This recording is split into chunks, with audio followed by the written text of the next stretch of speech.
Hi there, it's Tammy here. And in this short video, I'm going to be talking about a link that I believe exists between free generic pregnancy online workouts and something called Black Swan Theory. So if you want to avoid being the black swan in your pregnancy journey, then this video is absolutely for you. And as a pregnancy and postnatal specialist strength coach, I talk a lot about cost versus benefit, the potential cost of doing a specific exercise or workout during pregnancy versus the long-term benefit. Right? I talk about the difference between exercise and training and the fact that there are always going to be outliers when it comes to the one-size-fits-all approach, which is why we actually need to individualize program design for the pregnant population and especially during the pregnancy process, right? And when I talk about all of these things combined, the cost versus benefit, the exercise versus training, and the one-size-fits-all approach, in my mind, I made a connection with all of these things and something called Black Swan Theory, which is something actually a mentor of mine taught me a few years ago.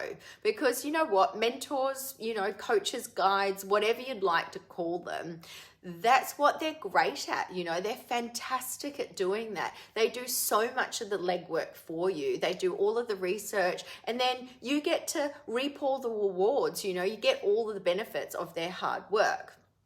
So my mentor introduced Black Swan Theory to me when he was discussing 3 questions that help you become a more reflective person. And I'm going to share those with you now, and I'm sure that he won't mind. He's very kind like that, and I also think that these questions can actually benefit everyone when they're trying to make decisions.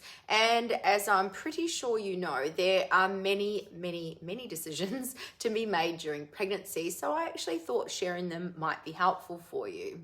And the first one is, how do we know what we know? And in pregnancy, this could be related to how we got the information or advice that we're following. Are they a trusted source?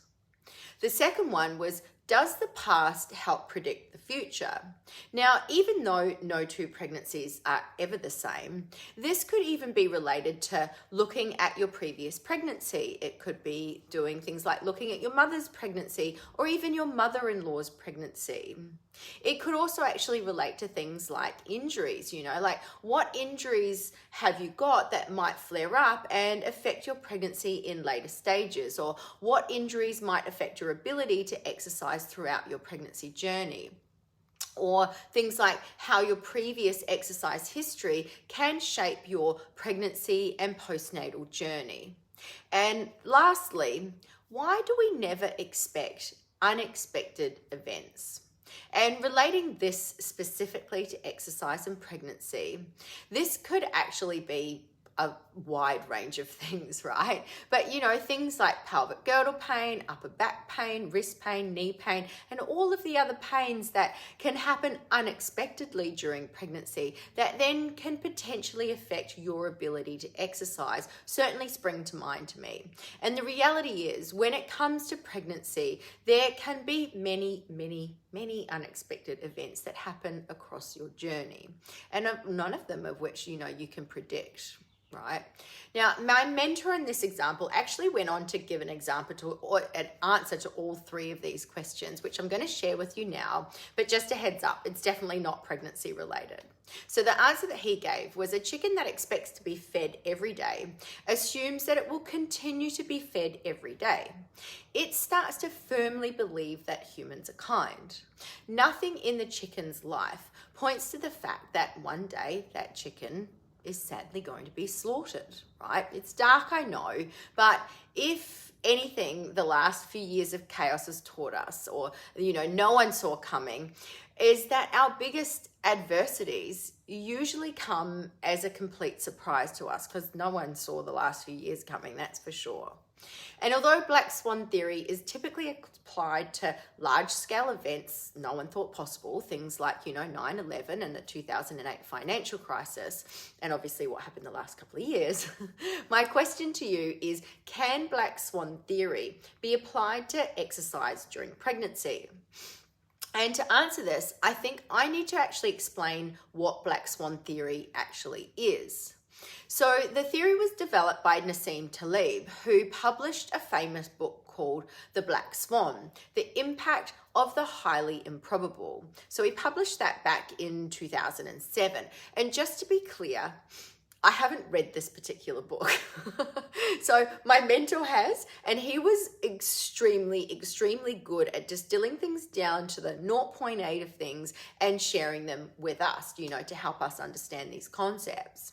But Black Swan Theory is where something rare and unexpected occurs that has huge ramifications. And I believe this can certainly be applied to pregnancy. Again, not that I'm trying to be dark here, but the reality is I believe that this is true, right? And these events or occurrences are almost impossible to predict and therefore impossible to mitigate against. God, try saying that 10 times. But in retrospect, when you look back, it's almost as if they were obvious or inevitable, right? And this can in part be applied to pregnancy. So that's kind of another tick from me. And the in part kind of comes from the fact that I believe that you can protect yourself against a number of the physical effects of pregnancy by training correctly throughout your pregnancy journey and having a trusted guide in your health and well-being journey to help you get there, right? But you get the idea. So Black Swan Theory actually got its name because in 1697 or somewhere a long time ago, school children in England were taught that all swans were white, right? That was until an explorer sailed to Australia, where I live, where he actually encountered swans with dark plumage. And this mistaken idea was changed, hence the name Black Swan Theory. Now, this is a metaphor for the fact that just because something hasn't happened doesn't mean that it won't. And this is the kicker that really got me thinking about it in relation to pregnancy, but more specifically pregnancy and exercise and the free generic trimester-based workouts that just seem to be kind of everywhere when it comes to exercise during pregnancy. Don't ask me why, just seems to be. Now, it got me thinking because when every pregnancy is unique, right? When we're all different, we have different biomechanics, we have varying ranges of mobility, we have different injury histories, different muscular imbalances, and we're all starting from different points in our training journey, also both in our muscular development and our neural adaptation. So the question is prescribing a one-size-fits-all workout to an entire subscriber base, or a website or anyone that lands on your free page, is that tempting fate for a black swan event to occur? Because the reality is, there is such a long list of things that can affect your health and well-being during pregnancy. You can develop pain in almost every part of your body, from the top of your head all the way down to your feet, which have suddenly decided to change shape and size, right?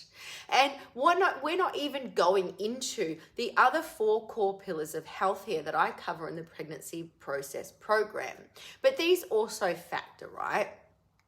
And while this black swan event won't affect hundreds of thousands of people, maybe just a few, right? I still think it ticks the box, because if you're the small percentage that fall into the outlier category and something unexpected happens to you during your pregnancy and you're following one of those free kind of online one-size-fits-all programs, what happens then?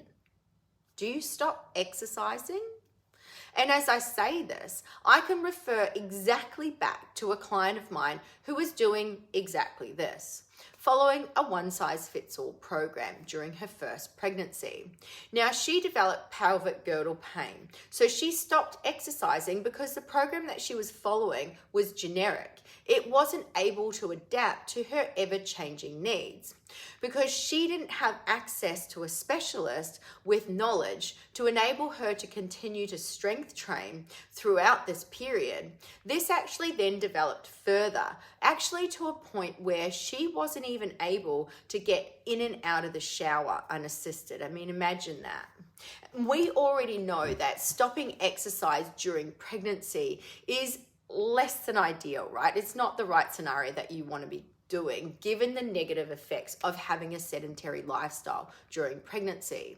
And we also know that unless there are specific contraindications to stop exercising, you should be exercising throughout the duration of your pregnancy journey, right? And I'm sorry, but I have to align with the reality and go to a darker place here, because we know how people respond to stimulus is as unique as the individual themselves, right? So the question that I want to ask is, what happens if following one of those one-size-fits-all programs causes the Black Swan event itself? What do you do then? Now, this particular client I trained through her postnatal period and the whole way through her second pregnancy. Sure, she developed very, very mild pelvic girdle pain during her second pregnancy, but it was nowhere near the point of her first pregnancy because she was actually able to strength train and keep her pelvis stable throughout her whole second pregnancy. And it's actually quite likely that it only reoccurred because of it being so bad during her first pregnancy. And my question in this scenario is, if she'd been following individualized programming from the very beginning, would it have been so bad in the first place in her first pregnancy? Now, we won't ever know the answer to that, but I do know that during her second pregnancy, her experience was vastly different. So I kind of feel like we have the answer there. And now we already know that lack of knowledge is one of the largest barriers to entry when it comes to exercise during pregnancy. So it's no wonder that you start looking to others for answers, right? And it's here that you actually find the generic one-size-fits-all approach that just seems to be plaguing pregnancy exercise right now. And the thing is, you just don't know what you don't know. So you probably very likely think that this is the answer, and who can blame you? I would probably do exactly the same thing if I didn't have the background that I do, right? Now, the thing is that Black Swan logic makes what you don't know far more relevant than what you do know. And you probably know that pregnancy kind of moves the goalpost on you almost continually. You know, what you could do one day, you can't do the very next week or the week after. So you kind of start to lose your understanding around your limitations. But not only your limitations, you actually begin to lose your understanding of what you're still actually really capable of. And it's a fine line of navigating your limitations whilst working right up to this. And to do that, we need to have confident humility, right? We need to have an understanding of what we don't know and be seeking out people that have expert knowledge in this area, you know, people that will help. And that's what I encourage you to do, because can we really understand pregnancy without considering all of the possibilities, even kind of some of the more extreme ones, right? And of course, we need to be able to do this in a way that doesn't add to the overwhelm and still allows space for all the joy and the wonder and the happiness that this time should bring. But we still need to allow space for the possibilities, you know, for the black swans, and educate ourselves around them. And in this video, I want to challenge you to think about what being that black swan might actually look like to you. And as an alternative to the current status quo of generic one-size-fits-all pregnancy exercise programs, would adopting an individualized approach help you with this? And if you answered yes to this, feel free to head to the link in my bio or the video description below and apply to join my complimentary but private community. So that's it from me today. I hope this video helped give you kind of some fresh perspectives on your pregnancy journey, and I'll see you in the next one.